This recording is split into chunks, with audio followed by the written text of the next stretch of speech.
সুপ্রভাত বন্ধুরা, সুধা ভিলেজ ব্লগে আপনাদের সবাইকে স্বাগত। আবার একটা নতুন ব্লগ নিয়ে চলে এলাম। আপনারা আমার সঙ্গে থাকুন আর শুরু থেকে শেষ পর্যন্ত ব্লগটা দেখতে থাকুন। আশা করি আজকের ব্লগটা ভালো লাগবে। আর আজকের আমাদের রোয়া হবে, আর আগামী দিন থেকে বীজ ভাঙা হচ্ছে। আর ওই যে সোনাইয়ের বাবা কিন্তু বীজটা ভাঙছে। তো এখন মাঠে এসছি রুইতে। আর ঘরের সমস্ত কাজ সেরে আসতে একটু বেলা হয়ে গেছে, এখন 8টা বেজে গেছে। তো আপনারা প্লিজ আমার ভিডিওটা সম্পূর্ণ দেখার অনুরোধ রইল, একটা লাইক দিয়েই দেখবেন। তো আশা করছি খুব ভালো লাগবে। তো সোনাইয়ের বাবা কিন্তু বিকালে কিন্তু এইগুলো রুয়ে গিয়েছিল একটুখানি জাস্ট, আর তারপরে থেকে আমি রুইব। ওই যে বীজ ভাঙা হয়ে গেছে কিছুটা, আর পুরো যেটা সাদা হয়ে আছে এইটা কিন্তু পুরো একদম র হবে, হয়তো 2 দিন লেগে যাবে রুইতে। তো এই যে নেমে পড়েছি মাঠে।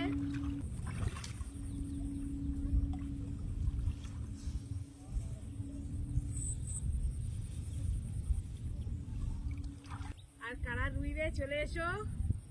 এই যে আমি রোয়া স্টার্ট করছি।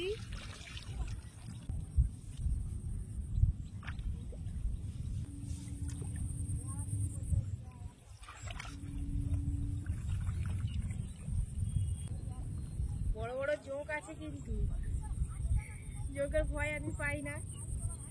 জোক ধরলে আমি ছাড়িয়ে দেবো। অনেকটাই রোয়া হয়ে গেছে, আর এই যে এখান থেকে আবার ধরেছি। আর সোনাইয়ের বাবাও পাশে রুইছিল, তো সামনে গেছে ক্যামেরাটা অন করতে। আর জোক ধরেছিল, জোকের থেকে ভয়ে উঠে গেছিলাম।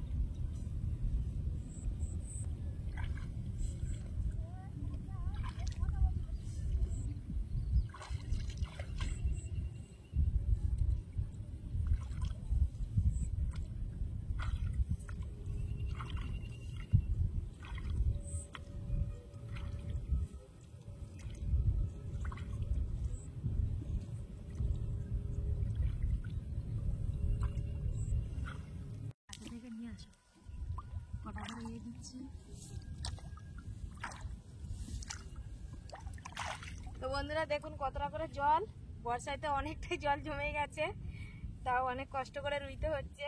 আর জোঁক আছে, সরু মোটা জোঁকও ধরেছিল আমার। আর এই যে কিছুটা রোয়া হয়েছে, আর এদিকটা পুরো রোয়া হবে।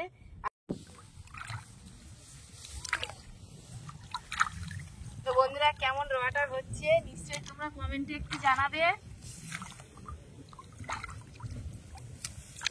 আর তোমাদের ভালোবাসায় আমি ভীষণ খুশি, তোমরা এত ভালোবাসা দিচ্ছ আমাকে।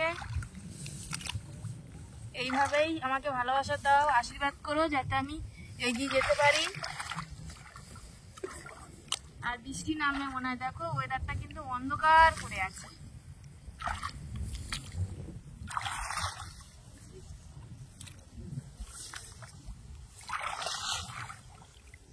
আর তোলাটার মধ্যে যে তুলেছে এত ঘাস ছিল, এই যে ঘাসগুলো না পরিষ্কার করে না রুইলে আবার কি বলতো, যখন এই যে বীজটা পুঁতছি তারপরে আবার এই ঘাসগুলো কিন্তু ধরে যাবে, তখন ধান গাছটা বাড়বে না।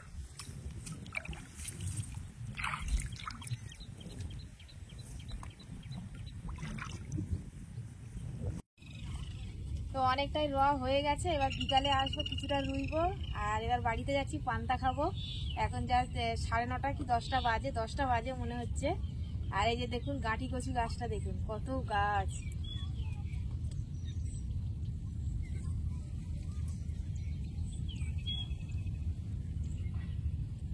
এর পাতা ফুল ভীষণ ভালো লাগে খেতে। এই যে ভিতরে যে পাতাগুলো, এই পাতাগুলো কিন্তু বেশ ভালো লাগে। তো আমি পরে তুলে নিয়ে যাব, এখন পান্তা খেয়ে আসি। বন্ধুরা আমি তো আজকের সোমবার একটু উপোস করেছিলাম, ঘরে পূজা করেছি, মন্দিরে যেতে পারিনি। আর সোনাইয়ের বাবাকে পান্তা দিয়ে দিয়েছি, ও খেয়ে মাঠে চলে গেছে। আর এদিকে দুপুরে রান্না করব বলে আমি ঝিঙে আলু কেটেছি, পোস্ত দিয়ে করব। আর এদিকে কুমড়ো ফুলের চপ হবে, আর হবে মুসুর ডাল। তো এখন আমি রান্না করে নেব।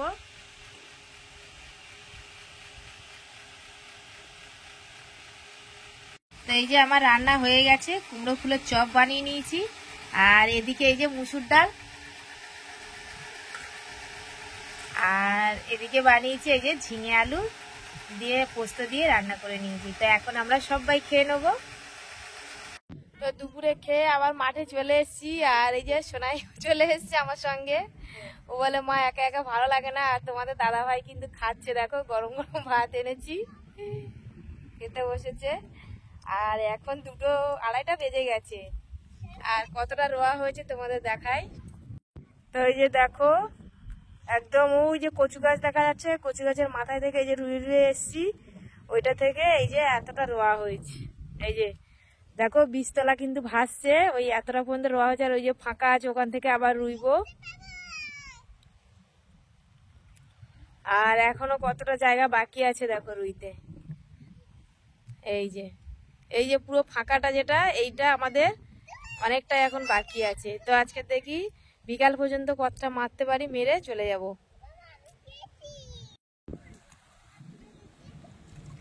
তো বন্ধুরা এই যে আমি রুইতে নেমে গেছি, আর কতটা করে জল দেখুন, খায়ের উপরে উঠে গেছে, বুঝতে পারছেন তো কতটা করে জল। আর যাদের জমি আছে, যাদের চাষ আছে বিশেষ করে, তারা একটু কমেন্টে জানাবেন তাদের জমিতে কতটা করে জল। বৃষ্টি হয়ে কিন্তু এতটা করে জল হয়ে গেছে।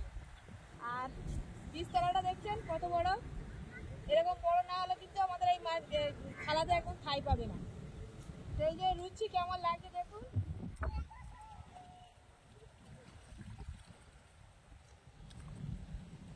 ডুবে ডুবে রুইতে হচ্ছে।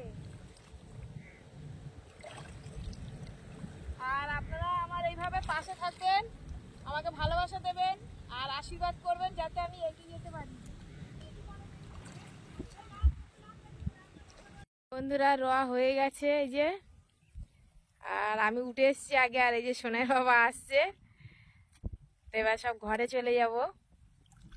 তো বন্ধুরা মাঠে থেকে চলে এসেছি, আর সন্ধ্যা হয়ে গেছে, সন্ধ্যা টন্ধা দিয়ে নিয়ে। আর এদিকে সোনার বাবা বললো যে একটু তালের ফুরুলি খাবে, তা ওই জন্য তাল একটু এই যে পাল্পটা বের করে নিয়েছি।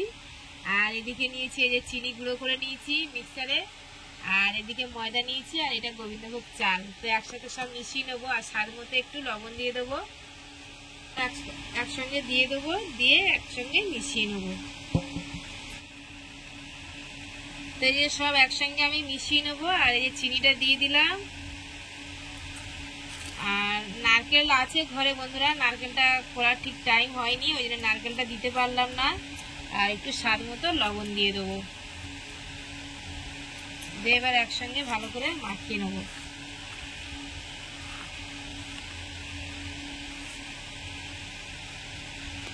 তো বন্ধুরা এই যে আমার মাখানো হয়ে গেছে, আর আমি কিন্তু চিনিটা গুঁড়ো করেই দিয়েছি মিক্সারে। তো আপনারা চাইলে কিন্তু গোটাও দিতে পারেন, আমি একটু তাড়াতাড়ি ভাজবো বলে ওই জন্য গুঁড়ো করে দিয়েছি যাতে গুলে যায়। আর আপনারা একটু মাখিয়ে রাখবেন, বেশ ফুলুলিগুলো বেশ ফুলকো ফুলকো ভাবে ফুলবে। তো এই যে কড়াই আমি তেল দিয়েছি, আর তেলটা গরম হয়ে গেছে, এবারে আমি তালের ফুলুলিগুলো ভেজে নেব।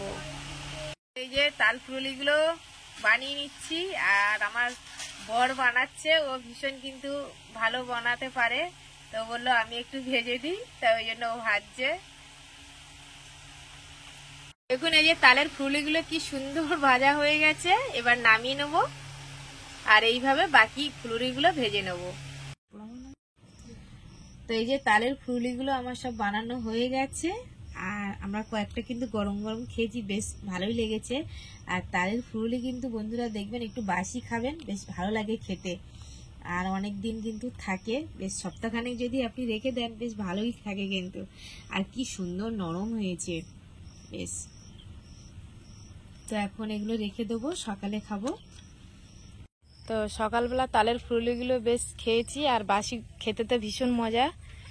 আর এখানে চলে এসেছি একটু ঢেঁড়স বাগানে, ঢেঁড়স দেখাচ্ছি আপনাদের। তো ঢেঁড়সের ফুলগুলো কিন্তু ভীষণ সুন্দর দেখতে, এই যে দেখুন। তো ব্লগটা আর বেশি বড় করব না, আজকের ব্লগটা এখানে শেষ করছি। যদি ব্লগটি ভালো লাগে সাবস্ক্রাইব, লাইক, কমেন্ট, শেয়ার করবেন, আর আমার পাশে থেকে আমাকে সাপোর্ট করবেন। যারা আমার ফেসবুক পেজে ভিডিওটা দেখছেন পেজটিকে ফলো করবেন। সবাই ভালো থাকবেন, টাটা।